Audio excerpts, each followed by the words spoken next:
Support the Amigos podcast and keep the Amiga goodness flowing for just $1 a month.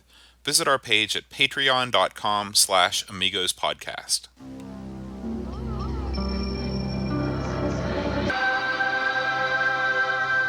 Amiga, the first personal computer that gives you a creative edge. Amigos, the podcast about everything Amiga. Amigos is a proud member of the Throwback Network, your home for quality retro podcasts. And now, here are your hosts, Aaron Dowdy and John Bodovkar Schaller. Hello, everyone. Welcome to the Amigos. I'm John. No, you're not. I'm Aaron. Well, sometimes. And you are I'm not. John. I'm also not Boat. Oh, man. What's going on? I'm the other B. I'm the Brent. The Brent. Hey, everyone. Welcome to the Amigos this week. As you may or may not notice, the boat is on assignment to Ireland, Brent. Across the pond. That's correct. Now, I will tell you that the boat has been, he's been out there running around. He did send us a couple pictures from overseas. We'll take a look at here. A lot of the Amigos boys are over there at Amiga Ireland, as you can tell. That was the last 2 days, Friday and Saturday. Good time was had by all. If you caught any of our stream that Boat sent over, it was great. And Pixels was there working hard too. Yes, extra hard because he had to put up with John. That's true. And it's true. Now you can see, but I told Boat, I said, you represent the Amigos, go over there and act in a professional manner. So of course the first thing he does is head out to the pub, and unfortunately things spiraled downhill from there. I don't even know what to explain in this photo of a lot of our Amigos buddies all in weird non-ant masks. So I don't want to know, to be honest with you. So Brenda, what's it like to be back in the old studio here, being back on the Amigos? Now, the last time we had you subbing for Boat, it was the Jurassic Park episode, yes. I believe. Thankfully, you've brought me in for a much better game, so I appreciate that. I concur. Boat will be back next week, so you're going to be relegated to the B show yet again. I like the B show. It's the B show. I'm glad that you finally accept that. Well, that's the last part, acceptance. But again, if you want to see highlights of the trip to Ireland, tune in this week. There should be plenty of tidbits, interviews. Right now, if you want to check out the trivia segment that Boat did there, it is available. It was a good trivia segment. They did a good job capturing this on video. You get a good feel for this massive event. Well, I've already heard they're talking. It was so large. They're talking about switching venues next year. I think they said they doubled in attendance. Well, that's all. Hey, hey, that is awesome. And that is awesome. I know plenty of our Amigos buddies were there. A lot of the luminaries of the Amiga world were there, including Mr. Pleasance, the guys from the Retro Hour were there. Tons of big names, and it was a good time. It was handball all. Just to sample that trivia. Yeah. I'm gonna hit you with a trivia question. I don't know the answer. You ready? Yeah, I'm ready. Which Amiga system had both a SCSI and IDE interface? Amiga 4000T. That is correct, sir. That is correct. Thank you. That would actually stump some of the panel when asked on the trivia show. I did catch some of this trivia, and I will admit, because I am You heard that question? No, I didn't hear that one. But I'm not the most technically minded trivialist on earth, but I did know a good chunk of those answers. I didn't even cheat. I didn't even look at the things. They had some toughies. There were plenty. I was like, I don't even know what that is. I will say, if you choose to watch the video or not, the clear trivia master of this event was a lady named Pixel Vixen, who crushed her two male buddies in trivia, and then went on to be in the crowd for the second trivia show and knew some of the answers that the guys didn't know on that one. So she was great. I think Bodie would talk to her, so that should be interesting. That's awesome. So let's move seamlessly, Brent, as we do, into Amiga news. I'm not even going to get out the gamble train this week. We're going to let you're going to be the news donkey. I'm going to be the Amiga news. You are going to be the Amiga news. So what do we got here to start it off here? Well, let's start with Dreamcatcher. He fired up the old time machine and went back to the future. Not one, not two, but three. It's funny this week because not only did Dreamcatcher do a story on Back to the Future 3, he also just in the past couple of days did one on Back to the Future 2. Yeah. So he actually they did two of the Back to the Futures. if you go and look at these, DK, of course, he's well known for his ability to just go in there and dig in everything. He has scene-by-scene things going on, comparisons, notes. It's really quite amazing what he did. He does so much better, so much improved work over anything we ever produced. Yeah. It kind of makes me sad. Really, this is the Dreamcatcher show featuring the Amigos. That's right. What you got next? Good friends over at the Retro Hour. We covered that one. All right. How about the new collector's edition on digital download, Zero Sphere? Yep. I have not tried this particular game, but I like the box. That's an awesome box. What do they got going on there? They've got what is all that stuff? It's pipes zero. And stuff? It's Zero Sphere, man. That's all you need to know? That's it. Now, this one here I want to talk about is they have basically converted Ultima 7 to play on the Amiga AGA/RTG. Now, holy moly, that's amazing. Well, here's the non-amazing part. Oh. You have to have the beefiest Amiga of all time to play this. So the majority. Bust out your 4000T. Oh yeah. The funny thing is, we had a 4000T. I know. So if you're a big Ultima fan, you want to play. I mean, it is nice that they did it. I think it's cool. But I mean, it's going to take a beefy system to kick that thing up. We thank the Indie Retro News for that scoop. Oh yeah, that's amazing. And for many more. Now this one here actually got played. Tell us about this one, Brenny. This is the Worldwide Hunting from Golem Games. Cracked and released for the Amiga. Got to crack them first. Well, Now this is like one of these shooting games. Yeah, look, it's you're the hunter out there trying to get the big buck, or out on the savannah getting the lions. Sort of a multi-worldwide affair. I believe one of our contributors actually have a video of this up on the Amiga's channel. So if you want to see some people shooting animals, now there's a lot of hunting that goes on in these parts. Have you ever been hunting? Yeah. Yes, I have. And how'd that go? I walked around the woods for a couple hours and then came home. Did you have a gun or a bow and arrow, a sling? I did not carry a firearm. I was young at the time. You didn't carry a firearm? No, How is that considered hunting? I went hunting with others. Oh, I see. Yeah. I see. Yeah. Did they catch anything? No, we didn't even see anything. And what's your general opinion of hunting? Philosophically and ethically? For West Virginia, it is actually a necessity. Yeah, it to is. thin out, especially the deer population. We are so suited to support deer in this area that they overpopulate and will either die of starvation or start making their way inlands, getting onto our roadways and into our cities. And it becomes quite the nuisance and the problem. I will say that this year in West Virginia was very wet, wasn't it? Yes. And the deer population blew up. Exploded. And so, and when this happens, I remember delivering pizza out some of these old creeks and stuff and seeing literal herds of deer, like that would number to the hundreds. Yes. These massive herds. I have seen one of those Bizarre. myself. It is crazy. It is. When you, and it's not something you can really picture in your mind when you're standing face to face, or I was in a car, of course, and hundreds of little deer eyes look into your headlights and have that little glow. Yeah. And you're like, well, look, I'm dead. I'm going to get killed by deer of all things. Hitting deer in West Virginia, I've hit one dead deer, and then I've had one deer jump out of the woods and run into the car. I've had that happen. And I can't tell you the number of times I've had to stop quickly because one or two or more deer were coming out.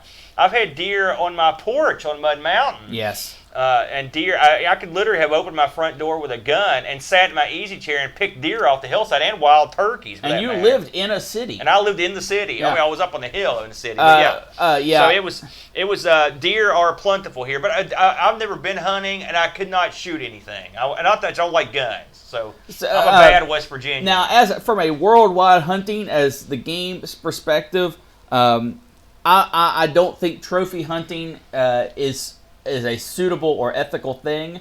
I don't think going out in a pinned area or basically a artificially pinned area to shoot something that is otherwise not an issue. That's not my bag. But in a worldwide hunting games scenario, I love it. I love these type of games. Yeah, I will say I'm not going to agree with you on trophy hunting. I was at the Goodwill the other day and picked up 3 old bowling trophies. Man, it was great. I'm hunting them down. That's pretty much the extent of my. Well, what? That's not good enough. Start running. You're now the game. Oh man, I am the most dangerous game. Yeah. What you got next? Let's see here. We got to talk about. I think is this boat? Yes. Yes.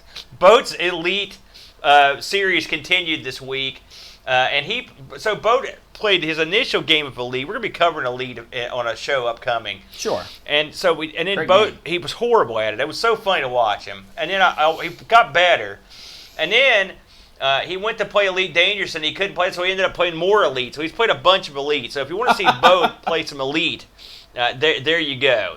Plenty of video of him playing it, trying to learn it. I've got to get my button gear. I've played very little of it in the past couple of weeks because of my busy schedule, but thankfully I played some in the past, so hopefully I haven't gotten too rusty on it. Next, it looks like we've got some papercraft. You just said that was papercraft? No, I was actually, infuriating. I'm very impressed by this little model they've got of the Amiga 500. Don't you? I find that the art of papercraft is most intriguing. I know, clearly. I'm looking up on my shelf here, and you've got a bunch of cardboard craft that you put together, or craft, if you will. Wow. So you can follow that link and make your own, it appears. That's pretty cool. I mean, it looks good, too. It looks dead on. Next, something from Indie Retro News. Looks like the Star Wars-inspired shooter gets a 3D update for the Amiga. Yeah. Now, I saw a video of this. I've got this on the system, but I haven't got to play it yet. It's called Stardust Wars. Now, it's a nutty-looking shooter. I can't quite wrap my head around this particular one, but it looks great. I mean, it looks tremendously good. I was real impressed the way it looks. So I'm looking forward to giving that a shot. But it's available for download, man, so you can go grab it. And we'll come back to that one, Brian, I guess. If you can't get enough Amiga and you want some Amiga CD32 goodness, you can hit up the latest ARG episode 50, where we take a look at Flink and Microcosm. Out now. Watch it now. Now, I will say, Brent, the funny thing about this episode is we have put together. Did you know, by the way, that last week was our 50th episode of ARG? Nope. It was. That was our 50th episode. We didn't mark it. We didn't mention it. And I had no idea, but that's 50. Now, Boat did about 20, I think, before you took over. So you have. I know there was a tipping point where you had passed him.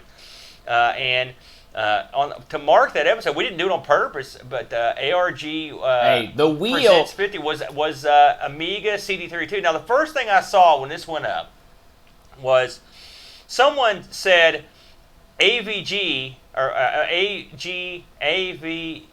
The Angry Video Game Nerd. Yeah, sent me. That's what he said. Well, what he meant by that. Well, I know. I mean, okay. Or got me here, and I thought, because I've seen that before, and I thought to myself, that is something I never thought I would see on anything I ever posted on YouTube. And lo and behold, up to this point, now it's not our most popular episode of all times, but it's certainly out of the gate, far and away, the most looks we've ever had on any of our shows. And I'm assuming it's because we're part of the Amiga network. But I have to say, we've played a lot of Amiga games. I hadn't played either one of those, and Flink was a very impressive game. Yeah, very good. And really, of course, I'm not just saying it because the Lionheart guys were behind it. But no, it was a good game. It was great, and with a few minor foibles or screw-ups. I mean, I think it's a shame that it's so. I've not heard anyone hardly ever talk about Flink. Yeah, so that one came out of nowhere, as far as I'm concerned. Something else to mention on that, one of the comments saying that Akira was probably the worst game they ever played, since I said that Microcosm was the worst game I'd ever experienced. You were nuts. It caused me physical pain as I played it. I kind of like that part of it. I actually watched a guy stream Akira to its finale. Oh, man. Took him 7 hours, Oh, man. but he went in cold and beat the whole game. I bet that guy was sick as a dog when he finished that. Have you ever seen Akira the film? Oh, yes. But Macaw45 is the streamer. If anyone wants to go check him out, he does a lot of retro gaming stuff. And I'm not plugging him. He's way bigger than we'll ever be. But, yeah, watched him struggle through the whole thing. It was amazing. I remember seeing those comics in the comic book store back in the day. And, of course, the anime came out for Akira. What a brain scramble that one is. Yes. And that's a lot of par for the course for a lot of those crazy animes from back in the day. Next up on the news, go and watch the trivia contest. It is posted. Yeah. We gave you a little bit of a taste earlier. See how many you can get right. I recommend pausing the video if it's moving a little quick for you, because some of the times to answer, I found myself thinking before I got a chance to see it. But yeah, great. It's also fun to watch the people on stage. You could tell it's right on the tip of their tongue, and they're just wanting to answer. They can't get there. And I thought Bo did a great job Excellent emceeing it. And job. I can tell you that the night before Bo left, he called me up, and he was nervous about sure. that. You know, of course, it's a big deal. You're going all the way to Ireland, and you're in a place where you don't hardly know anybody. And luckily, all of our Amigos buddies and the boys in the Retro Hour all were real. They took care of Bo over there, and we saw all kinds of great pictures. I'm sure Bo will put something up on everythingamiga.com to document his trip. Excellent, yeah. But it was quite a tale. I was me and several of I sat Friday night with myself, and I know Huck was in there, a few other people, and we were just all, or Graham was in there, and we were all just angry and upset that we didn't get to go. And the weather's been horrible everywhere else in the world. Some people they're baking down in Australia, New Zealand, and we're freezing everywhere else. Yeah. So it was crummy, but I'm glad they had a good time. Yeah, but thumbs up, Bo. You did an excellent job. Yeah, I really enjoyed watching it. I thought so too. Who'd have thunk it? Dreamcatcher, more Dreamcatcher. As if we knew we weren't going to talk about them just once. Put up an article about Terminator 2. Now the Amiga version. This is interesting, and I'd say I really loved this movie when it came out. This is a great article, by the way. I read it the other day, and it's very well done, of course, DK again. But there's some insights into what makes a game fail in a lot of ways. And it's just exactly what you would think it would be. It's inability to use certain aspects of the media. It's a rushed timetable. It's the fact that they know once they bought the license that they don't really have to care what the game's like. So they don't have to wait for the game to get good. That's very true. Which was Ocean's MO a lot of times, and U.S. Gold as well, and some of these other companies. There are plenty of people that are like that. Shove it out the door and make the quick buck. And even the people making them, they realize it's like, hey, I was not able to fulfill my full potential here because of the timetable, the amount of time I had, the amount of things I had to work with. It's very good. It's more in depth than you'd think in terms of that sort of thing. I love that, so it was really interesting. And really, last on the news involving the game we're going to talk about today. Is a art comparison.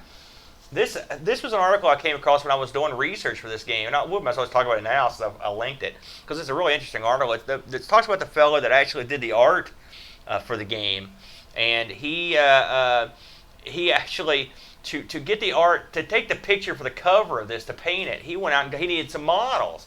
So of course he had no money, so. Right.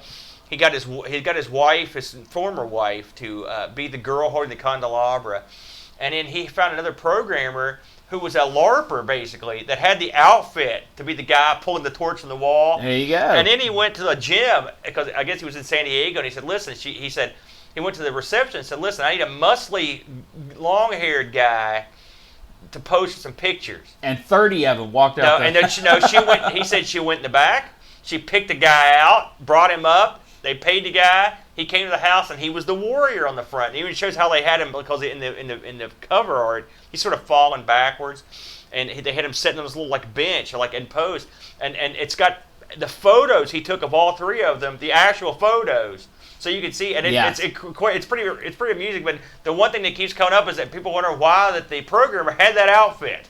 And he had like a thief's outfit sitting around the house. Are you kidding? Who don't, right? Who don't have one Why of those? do I have an outfit for Meatloaf? Well, Eddie from Rocky Horror. That's a valid point. So I thought that was an interesting article. I was like, I'm going to share this thing. It's too good not to talk. We don't go into that much. Cover our real and either one shows. And some of these are quite remarkable. The amount of interesting stories that come behind it, and also the incredible artists that do these things. I mean, these are guys that are very renowned often, and or did album covers and whatnot. So with the news out of the way, before we get on to the main event, let's get a few of the particulars taken care of. All right. Let's talk about the Amigo Aaron Weight Loss Challenge. All right.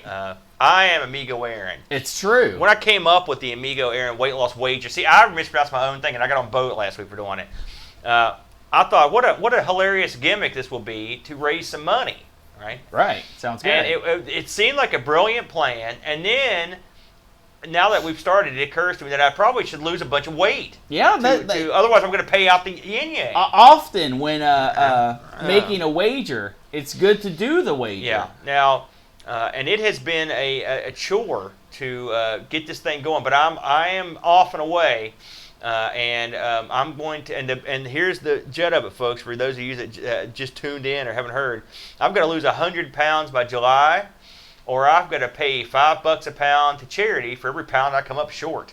And that could be upwards of $500 plus. And if I gain some weight, and you don't have $500. I don't have that much.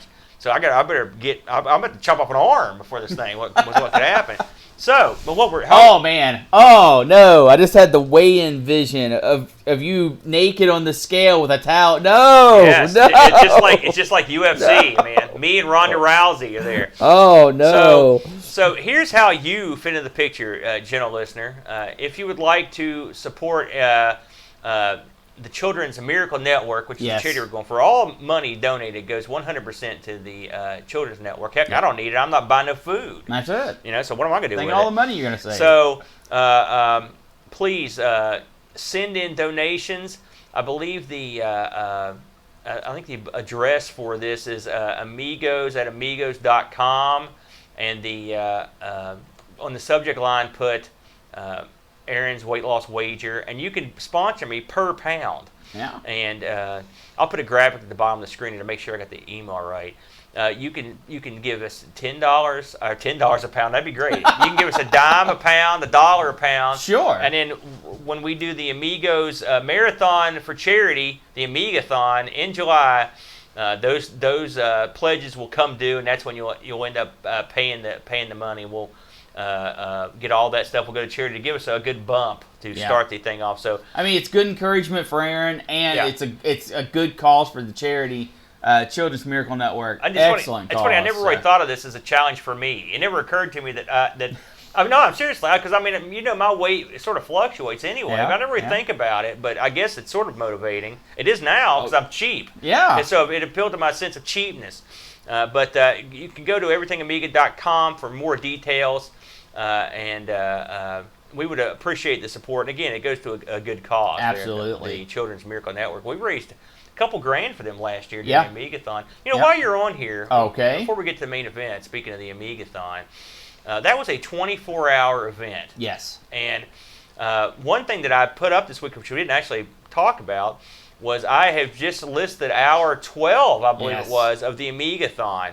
And I've got hours to go all the way to 20. We lost the last 4, which were what I would call the bad hours.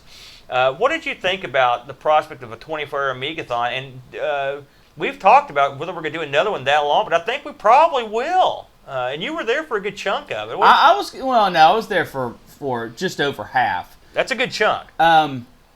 The thing with 24-hour marathons, it's not that I wholeheartedly believe that we can fill the content. I don't think that that's an issue. Well, the users filled it, right? That's what I'm saying. Should we call them users? Well, probably not. This is like Tron. We call the contributors or our well wishers. How about that? I like that one. The pledgers. The pledgers. The thing with a 24-hour marathon is, though, can you stay entertaining for 24 hours? I can't stay entertained for 24 seconds. Well, that's the problem. So, and while it is funny to see, sleep-deprived idiots sitting on a couch, it's only funny for so long in my mind. So, I think a 12-hour marathon that is action-packed from beginning to end is a more preferred method, but I'm not a part of that. If we do an ARG marathon, that's what we're doing. Screw that. No, we're doing it. Now I'll tell you. Oh, spin the wheel every hour. Oh, that would be so awesome. Oh Lord, what are you doing to me? Don't even start that. Hey, fans, hit us up. No. ARG presents. Listen, what about I'm not the marathon man. Yes, that would be so awesome. If you've ever seen a movie called Americathon, which I recommend. It's a movie where these guys go continuously doing a marathon to raise money because America's broke and the Indians are going to foreclose on our land if we don't pay them back the money we borrowed. And I believe it's Harvey Korman is the host. I believe it's who it was. And so as his hosting duties, he has to stay up for 18 kabillion hours. So they're perpetually wheeling him in pills and drugs. That's what we needed, like cocaine, meth, whatever it took to keep us going for these 24 hours. And I will tell you, if you watch the Amiga-thon, I've been watching quite a bit as I edit them, you can look in the background and see just beat down suckers. I mean, just beat down. It's usually like Chad or you or Bo will be like laying back there in his crazy hair. Just beat down. And as I will say, it's a shame that the last 4 hours got lost because they were pretty funny. And because I'm sure it'd be funny to watch because it was much like Star Wars Galaxy we talked about earlier. It was a quick descent as we fell apart. Yeah. And that last hour when it was time for the pie, you've never seen a more pathetic. I felt so bad for Bo that it was not even fun. And his pie, I might add, was the lamest. I mean, it was like he got like a little whipped cream on his nose, whereas I got covered head to toe in super death. Again, that's what, like I said, can you stay entertaining for 24 hours? Well, now see, if we ARG, we have people donate, and at the most whoever donated the most, they get pie pieces of their choice, spin it every hour. Oh God. Listen. We'll talk after. Don't try to pull the B show into the A show. We'll talk after the show. We got it. With all that in mind, we're going to go for it. And so, the game of the week, as chosen by the highly thought of Amiga Game Selection Committee. Yeah, patrons like me. These guys went to work, and in 1 week, they decided to have us play Dungeon Master. Oh, holy now, moly, good. Oh, let's talk about dungeon mastering for a moment. Yes. I am an old school D&D player from way back, and I have dungeon mastered many a year. And I remember back in my early days of dungeon mastering, I would make these dungeons that were incredibly mazy. I would get my graph paper. I would sit down and I would mark these things out. And I'd be like, this is going to screw them. I'll put pits here. I'll put all these traps down. I'm going to have a serpentine hallway here. It's just going to be crazy time, right? And when I was desperate for mappage for this game, just to jump ahead, and I grabbed some of the maps because I was not going to map this thing. I tried to start, but the maps got too intricate. These maps for this game, it reminds me of my early days of dungeon mastering, where you would intentionally try to confuse and screw over the player with the most diabolical mapping possible. Yes. That was the premise that we walked into Dungeon Master. This was like a real evil Dungeon Master that wouldn't make you work for your money. It wasn't going to give you any breaks, and it was going to make it a hard roll for you. I had not played this for many years, and when I did play it before, I remember getting frustrated and quit because it was so freaking difficult to get through. Now, had you ever played this one before this week? I have played Dungeon Masters. In fact... Really? I did not know that. Oh, yes. I enjoy these type of games. This one is a little... It lacks some of the quality of life features that I've come to expect with my overexposure to modern games. Yes. I will fully admit that. You can never go back. It's hard to go back on some of these. Yeah, the lack of a built-in map feature. I mean, you can get a compass, but that compass ain't doing it. You're right. Compass ain't doing it. So, just to get the particulars out of the way, Dungeon Master released in '92 from an outfit called FTL Software. Yeah. Published by Psygnosis. Of course. They're everywhere, That would explain the difficulty. One-player game. You had your French, German, and English provided. You can pick. It's ran on the ECS OCS. It was easy as pie. You could run on Kickstarter 1.2, or up. It was not a difficult game to run. And what you've got here is a first-person Dungeons and Dragons style dungeon crawl. Now, that's exactly this was basically one of the two earliest versions of this sort of gaming. Yeah. I'm going to go back to our old buddy. It's good that you're here for this. Our old buddy, the Coco, the TRS-80 card computer, had a game called Dungeons of Dargoth, which sort of pioneered this view and this sort of gameplay, although on a much more rudimentary level. Thank you. But this game took what that did and clearly upped it to the nines. This is quite a game in terms of the presentation. Now, this was actually originally released on the Atari ST in '87, so several years before the Amiga got way it. back, yeah. And I will tell you, the Atari ST version of this sold 40,000 copies right out of the gate. Woo! That's the number that's being copied and pasted around the net, and was the largest selling ST game of all time, all the time. Yeah. Well, 40 grand out of the gate will get you there. And in fact, the penetration into the ST community was enormous. This was this was a game that was on I think it was 30 or 40% of all STs had this game. If you think about what was going on in '87 and this game comes out, this is quite a game. If you consider the Dungeons and Dragons come out probably '82 or something like that, so you're talking a scanty few years, and the difference is unbelievable. Yeah. What is this game? And we should mention that there was also a DOS port, and amazingly, Brent, there was a Super Nintendo port of this, which I found interesting. And eventually, there was sort of the sequel or some kind of hybrid version of this appeared on the PC Engine CD platform as well. Huh. So I will say I checked out the PC version of this as well, and actually played it for a little while. And it is very similar. It's crappier sound. Right. But these games really in the ST version looked very similar as well. Yeah. So they're eerily similar in the. Well, now I did not try the. Did you ever play the Super Nintendo version of this? I do not recall playing it because this isn't something I would play on a Super Nintendo. For me, a game like this, you have to have a mouse. Yeah. Personally. Oh no, you could get away with it. I guess you could play with a stick, but my God, no! I wouldn't want to. Well, I would rather have a mouse. This is a mouse game. So, for me. What is this game? Well, it's your classic first-person dungeon crawl. If you've ever played a game like, say, Eye of the Beholder comes to mind. Very similar game. Where the game we did Black Crypt a month or so ago, and it's another very, very similar game. You have you play basically a whole party of characters. 4 characters, and you advance the dungeon and you're looking from the eyes of presumably the lead character, the lead 2 characters, and you can use your keyboard or there are on-screen buttons that will take you forward, backwards, left, right, and turns. So it's all, and basically you're moving one square at a time. Yes. That sort of thing. So every time you move one, the screen updates and you're forward one. But it's a pretty smooth transition.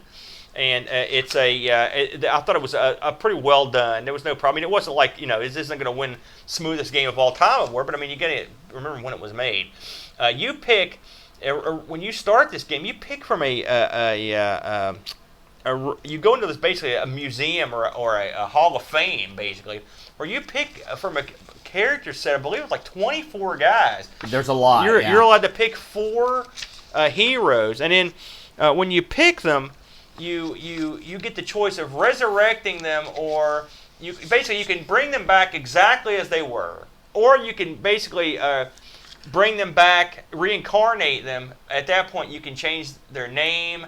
You can also change. You'll get a small bump in your stats, and you can basically have an original character. So what they've basically done here is they've given you a bunch of different archetype Dungeons and Dragons style characters. Yes. And they've given a lot of variants and a lot crazy races. And so, but 24 is in future games, what would you do at the beginning? You would roll up a character, and what this basically did was said, listen, this is like if you've ever sat around and played. Let's play a game of D&D, go grab my book full of pre-gens. Yeah. Pre-generated characters where you don't feel like sitting around rolling these guys up and you go pick one. That's what you're doing. Yes. I don't got a problem with it. Nope. I'm sure a lot of people want to roll a character up from scratch, which is okay.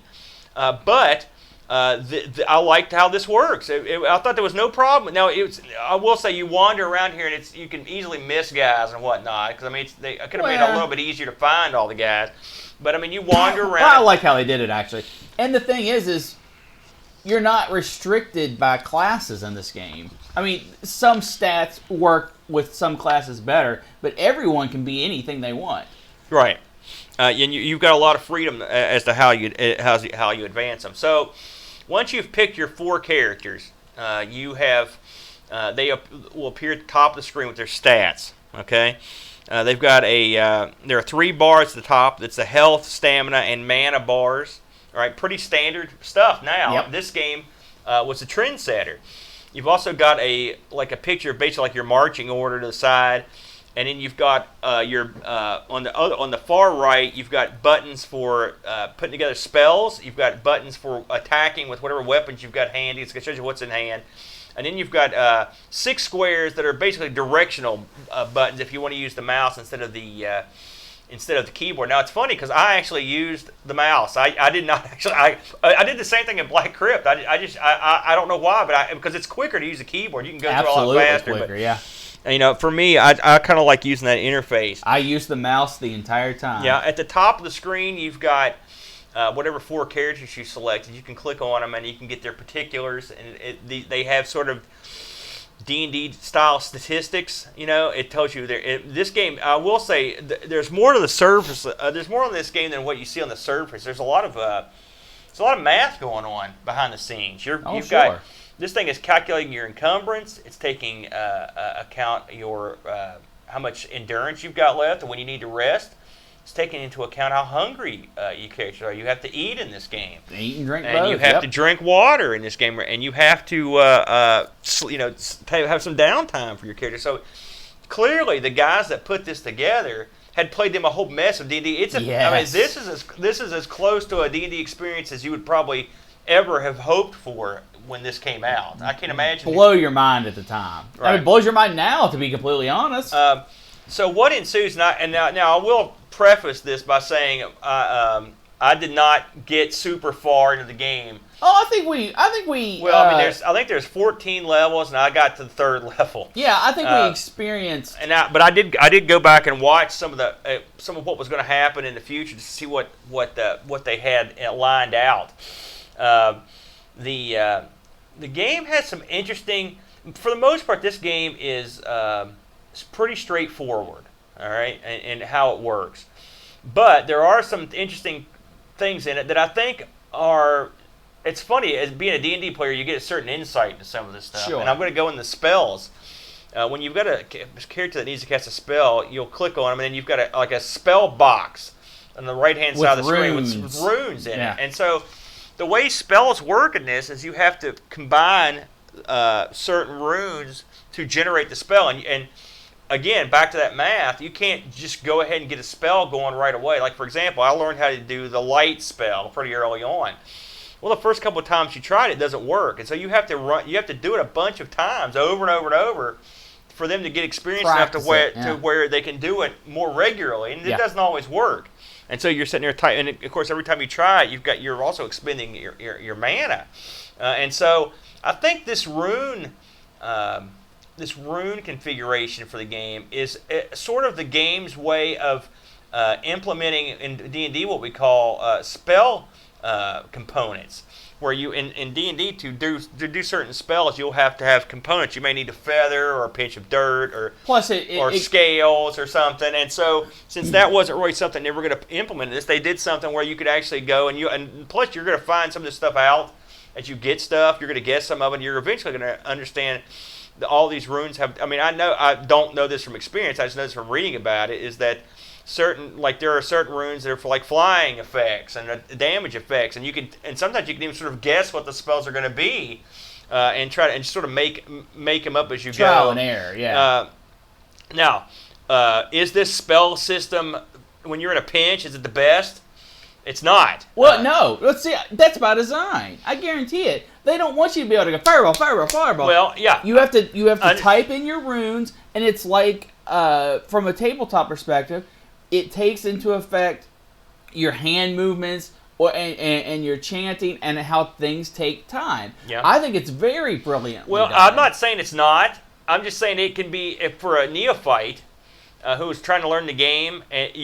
What it did for me was it took my spell casting out of the mix early on. Like I didn't do a whole lot of because I didn't know what I was doing, and it took me a long time to even understand what was happening. I don't have a problem with that. I don't have a problem with it either. I mean, but I'm just saying. I think they did. I think this was their attempt to simulate the experience of spellcasting in Dungeons and Dragons, a tabletop game, and I think it's pretty close. Yes. Now, in 2019, just like everything else, D&D has become more video game-like than it was back in the early days, where I mean, spellcasting. I mean, it was a lot to it. Now it's just like you're whipping stuff out left and right. You know, like a video game character, and tabletop gaming has changed from back in those days. But this is something that's sort of a throwback, and so it was, like I said, it was interesting, and it was a unique way of doing it. I kind of dug it, but I was not good at it. I can safely say that. So as you travel through the dungeon, especially like I'll just talk about the first couple levels I saw. On the first level, you are basically just picking your character and picking a few things up, and eventually you'll come to a staircase. There are no enemies on the first level, and you're going to go down the stairs. It's the second level. The second level introduces you to some rudimentary traps and secret areas. Much like Dungeons and Dragons, Dungeon Master has plenty of nasty traps, and I looked at some in the later levels. I was just like, holy smokes!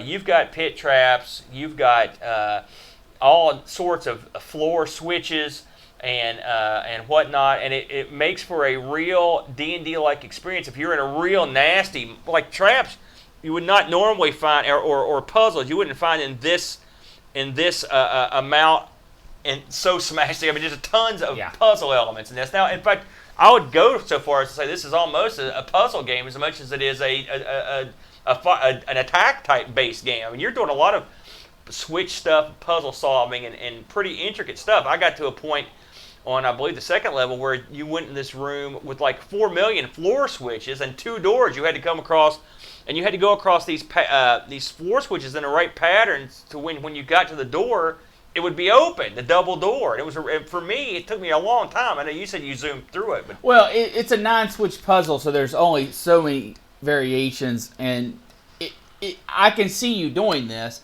And I can see you just running over the panels, and then eventually you get it right. Right. If you stop and you actually think about what switch is doing what, it makes it a lot easier. Yeah. The game, we should mention how the inventory in this game works. This is sort of like we talked about earlier in ARG. This is sort of an EverQuest-y style inventory. You have slots for your arms and legs and hands and even a mouth. On there and an eyeball, and what you do is when you come across new equipment, boots, armor, various accoutrements, jewelry, you can slide them into those slots, and you're wearing them. Yeah. Again, this wasn't Revolutionary done for the time. as far as I know before this. When you're one of the things that's on your inventory screen, it'll have your health and stamina and whatnot, and sometimes you need to eat, and so you'll drag like an apple or a corn cob or whatever, or a chunk of those mushroom guys you killed, and you'll drag it into the mouth, and the mouth will go like, and eat it up, and you'll see the stat go up. If you pick up a scroll you need to look at, you just drag it over the eyeball, and it'll read the scroll. Now, the scrolls threw me off at first because I thought these were sort of like magical scrolls, and I guess they were just like helpful hints or little sayings. It's how to play the game. It was driving me nuts. I thought there was something there I was missing on these things. Eventually, your characters will get good enough if you've got the right ones to do things like craft potions and whatnot. And one of the early things you can do is craft like health potions. And as you go up, you can craft better and better types of potions. There's a lot of locked door, go find the key type things. You've got to go hunting around trying to find the keys. We should mention combat. Now, when you come across, the first thing I fought when I played was a mummy. I opened the door, here comes a mummy. And I will say the first level is a good intro as to how you play the game for the rest of the game. It gives you the basics, and it's not super complicated. And so when this mummy comes rumbling out, you've got your on the side of the screen. Like I said, you've got your a little attack icons, and you can attack in different ways. Now, I'll tell you, I watched a guy play this, and he attacked in a radically different way that I thought, man, that's genius. Because I would lumber in like a doofus, and with my clubs or swords or whatever, and just melee with them. I didn't even try doing spells early on. What this guy would do, and I guess a lot of people do this, one of the options you've got is to throw. Yeah. And so people were picking up rocks and everything, and they would pepper the bad guys with the stuff as they backed up, and the guys would just kind of lumber forth. And by the time they get up there, they had peppered these guys with so many rocks that they would kill a couple. And then he'd go hack them. That's a brilliant strategy. You wouldn't do that in D&D, but in this game it works. I don't know if is that the way you played the combat. Well, it was kind of funny when I remembered that the throwing mechanic was in there.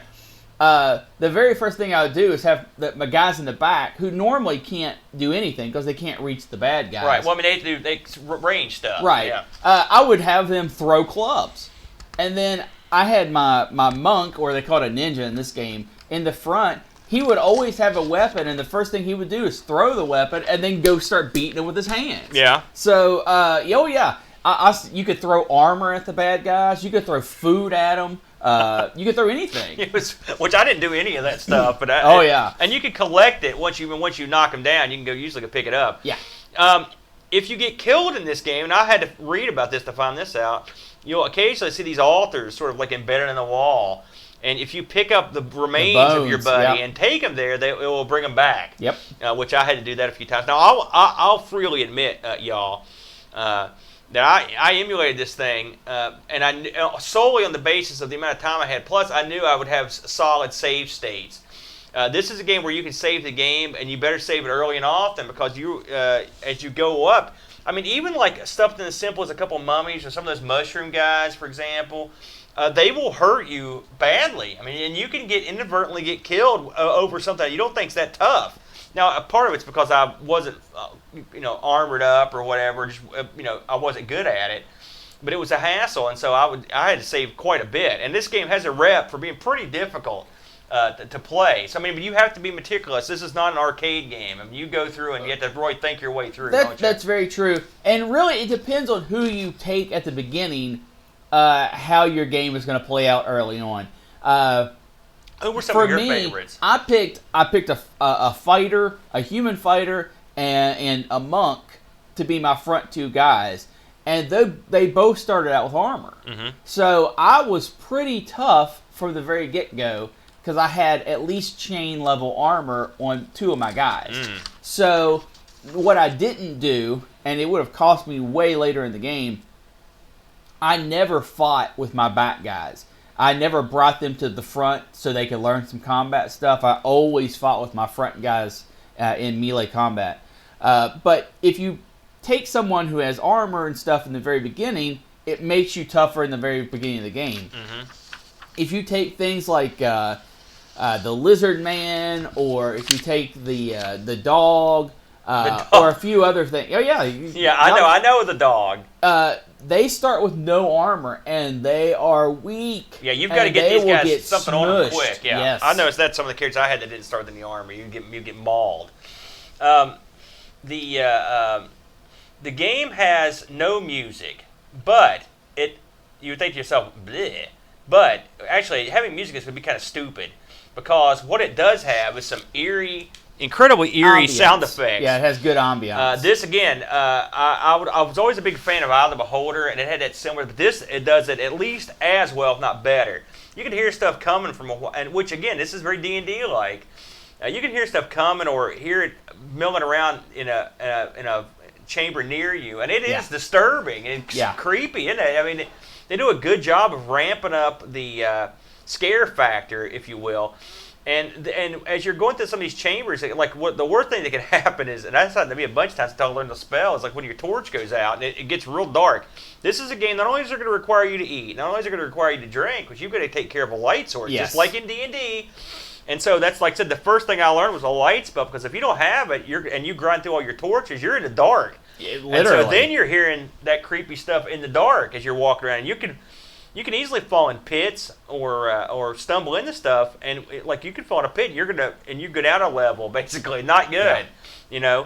And now one thing I will say about this, to me, this made all four of your characters always stay together. Yeah. So you're not going to have your fighter fall down in a pit and the other guys are standing there. They're all together. Everybody so they goes. move as a unit, basically. Now, I know in future years this would be corrected. They would make it and you can move into it. I hate that. This is better for me. I agree. I don't like handling. I like handling one guy. If I've got to handle four guys, this is the way I like to do it. Yes. In a tight group where I've got access to all their abilities on one screen. I don't have to go hopping around. It made it a heck of a lot easier for me to do it. So I know some people would consider that a hindrance, but I actually consider that a boon. I don't like having more than one character. You feel the same way? I do. And you still have to monitor all of their health. You have to monitor their food intake, their water. So in that sense, you're still working with four people. Mm-hmm. But in a control sense, you're really working with one guy that has four sets of skills. Well, I mean, if you look at it that way, though, you're zapping the fun out of it. Well, but that's what it is. But that makes it, for me at least, it makes it easier to control. And there's still strategy elements of who you put up front. And does your front guy have armor? Does your back guy have magic and range and that kind of stuff? But for me, like you said, controlling it as a group makes it easier to keep track of. And it allows you to do things at a faster pace in the game that otherwise you'd have to have actual turn-based things where you physically stop all the action so you can go tell the other group what to do, and that's no fun. I don't like that. Now, some of the issues I had with the game, I might as well touch on these while I'm thinking about it. Of course, this game, and it's an older game, but this is sort of something that happens in these sorts of games all the time. You're going to get very sick of the same sort of tile sets of graphics, and you're also better prepare yourself to be lost a lot because the downfall with a tile set like this is that everything looks the same, and so now there are some areas that will break it up, but I mean for the most part it's a real bummer, and you get lost real easy. And this is a game that if you don't download the map, you're going to map. There is no mapping feature, and so you will have to map. There is no one going to get through this game without a map. No, it's a 0% chance. And get yourself a big old sheet of graph paper, big one, because these are some large maps. This ain't no. You're not going to whip through this game in an hour. I mean, you're going to be here for. This is a multi-day game. Yeah. They really packed in a lot of. Now, I mean, it's not a bad thing. And again, given the time frame this game was released. Amazing. It is quite an astounding feat, but in 2019, where we are now, you would not release a game without a mapping feature, especially a game like this. And what I would love to see is and I'm sure they've done it because this game is heavily modded and still around. Yeah. It would be nice to have a Doom style auto mapping feature where you just fill it in as you went. That would be pretty cool. But a map is a must. Something else, again, there's a lot to take care of, so it's easy to forget to drink or eat. One thing I noticed that the experienced players were doing, for example, when you come to a place that has water, these little fountains, you've only got a couple water skins there, and so what they would do is they would literally, every time you saw water, you would water your whole party all the way up and then fill the skin up too. Yeah. Because you didn't know when you were going to come back. Well, that sounds like a good idea, and it is strong strategy, but it's not fun to do that. Stuff like that isn't fun. Something else I didn't think was much fun was sit around trying to practice stuff, practice spells. I mean, you could sit there, and all the pros do it. They would just sit there and just spam that stuff over and over and over, trying to build up their abilities in that spell area, and it's not. That's the kind of stuff I don't enjoy. It's sort of like when we played EverQuest. And we wanted to get our swimming skill up. We would just jump in the water and then go get a sandwich for a while and watch that idiot half drown for a while, and then you would come back and your swimming skill would get maxed out or whatever. It works. It makes sense. It's a sensible system, but I don't find it an enjoyable system. Now, see, I have to disagree with you a lot. Filling up all the water skins and stuff, I find that adds to the immersion. I think you're in a party of 4 people, you have to, manage their food and drink. And when you feel relief when you see those. And I enjoyed making sure everyone was hydrated and then filling up the water skins. I liked that. I personally had no problem with that. Practicing the spells over and over and over, if that's the way you want to play, fine. Is that what you did? I did not. Okay. No, I didn't do that. I learned. I didn't either but after I watched some other guys do it, I was like, I better start doing this because clearly it makes a difference. But I didn't want to play that way. I wanted to grow organically based off of what I was doing, and I really appreciate it. And it felt good when I was able to gain a level in something. I was like, yes, and like. And getting a level in this, you really feel like you've done something. Well, yeah, there are no gimmies, and you do level up, and it's just like in Dungeons and Dragons, which is another thing they brought over, and that was a perfectly acceptable way to do it. This is old school leveling. How much you kill, what you get. It's based off of what you do. If you kill the sword, you become a fighter. If you kill with your fist, you become a ninja or a monk. One thing I don't like about this involving the combat is there are 2 different ways to combat in the game. You can stand there and combat, hit your buttons, throw your objects, all that kind of stuff. And if the outcome of the fight goes in your favor, awesome. If not, you restart the game. Mm-hmm. Or you can do the more sensible, but for me, less fun, it takes me out of the moment, where you basically strike, move, then the monster has to come to you. You strike and move again. I don't like that. That's how a lot of people play, and I will say I didn't do that either, and it cost me. I mean, this is a stick and move game. That is a smarter way to play, but I wish it wasn't. I wish I was rewarded either with a defense buff that I stood my ground and sunk my feet in. I wish that it gave me some kind of a boon for doing that and playing that way. But I understand the times they didn't even, they probably didn't even think of strafing around and making the monsters come to you to hit it once and then move again. Mm-hmm. But that is not even the thing that annoyed me the most in the game. The absolute thing that annoyed me more than anything in this game was if you run into a wall, it hurts. Yes, that was annoying. What a dumb choice. Since your perspective in this game is that 3D perspective, sometimes you're just walking down a hallway and you think, I've got one more step before I need to turn or shift, but you don't, and you hit the wall and the front party takes damage. It's like, come on, guys. Make the noise like we ran into the wall, but don't actually hurt me. I thought that was really dumb. Really dumb. That really ticked me off. Yeah, listen. I played in a time, my old DM used to make me take damage for everything. So a real hard DM will have you take a point of damage for doing stupid stuff like that. So I'm telling you, these guys they were playing hard, old school D&D like they did in the 70s. You weren't around, but I heard about this. I've seen it firsthand, and that explains that. Plus, it's also a slight penalty when you don't have a torch. That's a reason I always have a light source. You're right. I agree. The first thing I did was run the wall because you can be whipping through here, and sometimes it's hard to judge distance. Yes. And you'll whack right into one, you take a hit point, and you're like, I feel like an idiot. And it does. That doesn't. I will say that. I'm not going to fight you on that one. But overall, I really enjoyed this game. I mean, and I knew I would. And if you look at some of the advanced levels on this that we didn't come anywhere near, I mean, there's some crazy stuff, epic battles, these huge rooms. It just looked awesome. Yeah. And I would say it's one that we'll probably have to get back into it, I think, eh? Well, the maze aspect of this is a little annoying. It is maze-erific. Yeah. The puzzles I thought were fair, at least the ones I came across. They're all very Some of them get real devious, yeah. The key aspect where you have to get this key and then run back and open this door just to go to that door to get a key that takes you all the way back to the front room.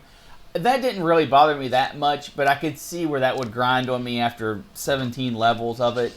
No, because it does it a lot. Yeah, that would get old. But I mean, this is the kind of game. This is one of those games you sit back, like I'm going to do this evening. Yes. This is my game. I've got all my stuff here. No one's going to bother me. Turn off the phone. Right. You know what I mean? Yeah. Maybe and then maybe turn on some tunes in the background. Yeah, because this game is definitely good enough to go back and play right now. Yeah. So get this. Here's some wacky statistics on this thing. All right. Believe it or not, there was a soundtrack album released for this game that had no music. All right.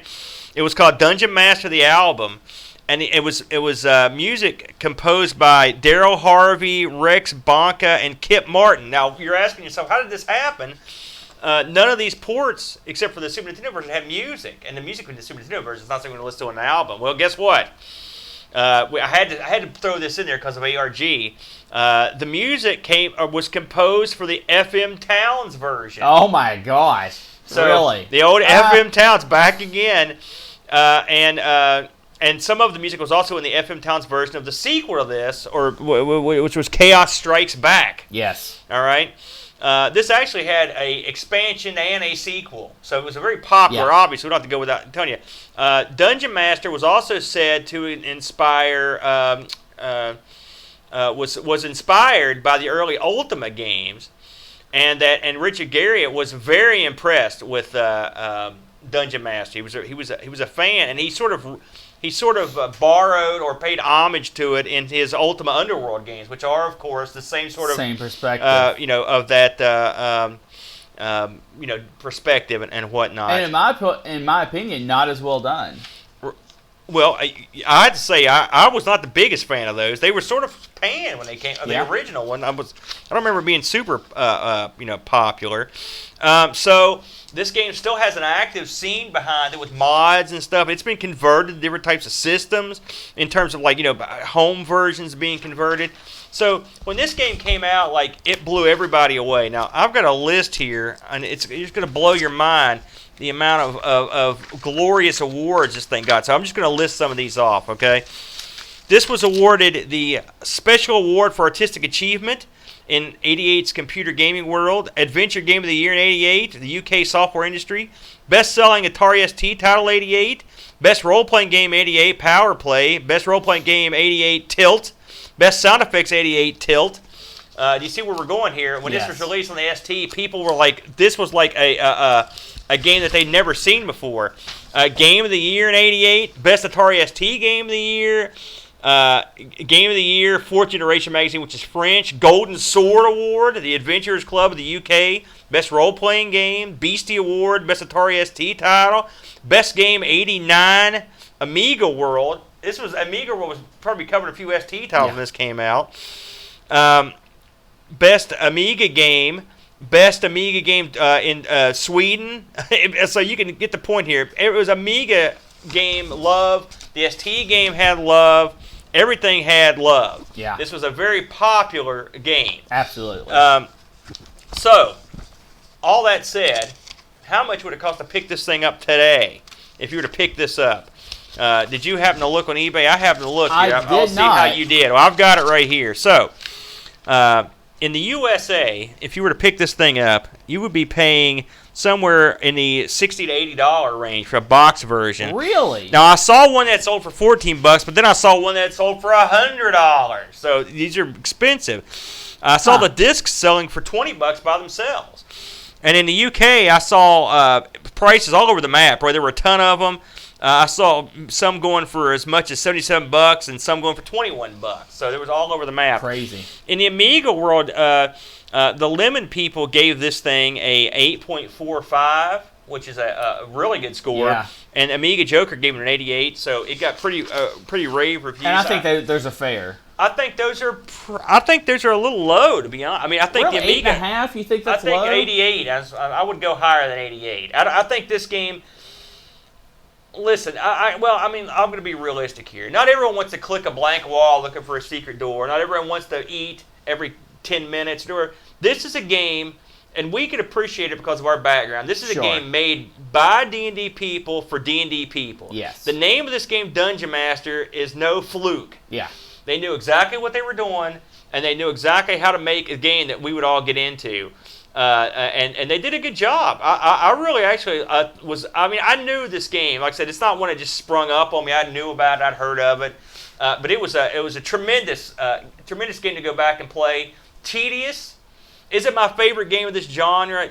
It's not, but it could be with a few modifications. I'm going to look into some of these modded versions because there's a lot to like with this game. We didn't even get to the overall story arc, which is a pretty interesting story arc. I mean, it's an in-depth dungeon. I mean, there's caves, there's dungeons, there's other stuff. I mean, they really put a lot of work into it. It's like playing one large series of modules in D&D. That's what it reminded me of. So overall, I have nothing but praise for the game, and I'm guessing you pretty much the same way. Same way. And if you want a modern take on this, something where you're like, man, that style of game looks really fun, but I don't really want to go back to that retro graphics and feel. Legends of Grimrock is the exact same style of game. Really? In a more up to date, and they have several. So is that a phone game? It is, right? What? Buy it on Steam. It's on Steam. Was it ever on the Android platform? I could have sworn it was an Android I don't know. game. I own it for Steam. I played it, enjoyed the heck out of it. Unfortunately, it is something that, much like Dungeon Master, you either commit yourself to it or you're not going to keep up with it. Yeah. So, and I will say, this is a game that I would, to give this thing a full going over would take weeks. I mean, really, there's a lot to it. There's a lot of intricacies to it that we probably didn't fully touch on. You know, magic weapons and the compass that you can pick up and other stuff. There's some stuff that is real. Some spell stuff that's off the charts. I mean, the spell compositions was unbelievable. Yeah, there's a lot of stuff. Very detailed. Patreons, Brent, we got them. We do. We have a couple. And I've got a big list here I'm going to read through. I'm not going to sing like the boat. I don't have his lovely voice. Yeah, but you can, if you want to pantomime or something, feel free to do some sort of entertaining stuff. So we'd like to welcome our new Patreon, Terry. Yes. Which is insane. Brent's wife is now a supporter. My wife, she said that she watches so much of the show that she felt criminal not contributing. Period. Oh, okay. So she watches so much of the show, she feels criminal. You know, she works from home. It's like stealing from me. She works from home, and she has this going. The major shows, she runs the episodes over. We need to get Terry an Amiga. Well, it's funny. Obviously, she's not nearly the gamer that we are. Even to the nth degree. But she enjoys hearing the stories of the old stuff and what people enjoy and learn a little bit of the history. So she said, you know what? I enjoy this. I want to see it continue. I'm going to support it. That's awesome. Which is exactly what Patreon's there for. We love, and all of our Patreon sponsors, and also there's fellows and a lot of our Patreons that help get Bo to Ireland. Yes. We super appreciate that. Patreon, the people that do that are a very nice bunch. Right. I'm going to mention this before we get to the Patreon people. Bo spent all this time over in Ireland. I've talked in the past a little bit about the strife and infighting in the Amiga community. But there is a small percentage of that. But generally, people are good folk. And the people over in Ireland, and Bo told me this, and hats off to y'all.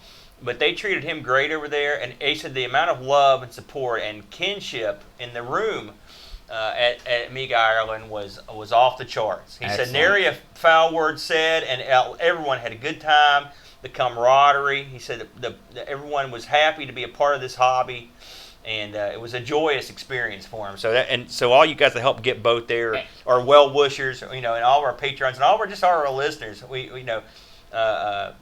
But one of the reasons Bo went over there was just to meet some of y'all and to provide some entertaining content from it, because we think it's stuff that people would enjoy. Absolutely. And we appreciate everyone who supports us, who listens, who leaves us comments. You spread the links. I'm a big mush guy. I can say that Bud always gets on me because I get mush, so I'm just going to cut it off there. But I could go on forever. So let's go on with our Patreon subscribers here, or supporters. We've got Bernard Quinn, Retro Man Cave, Tim Drew, Daniel Williams, Robert Eddington III, Simon Rose, Joseph Harrison, Kyle Etter, Rob Flacco Hair. By the way, Rob's got a new episode of his podcast out talking about his career in skateboarding, which I just listened to. It's great. Awesome. I love Rob's podcast. If you haven't listened to it, you should check it out.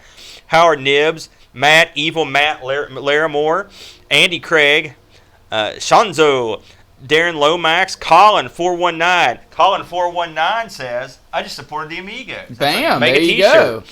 go. Barkbit, I talked to him. He was one of the he was one of the fellas I talked to in my sad depravity on Friday when I was not in Ireland.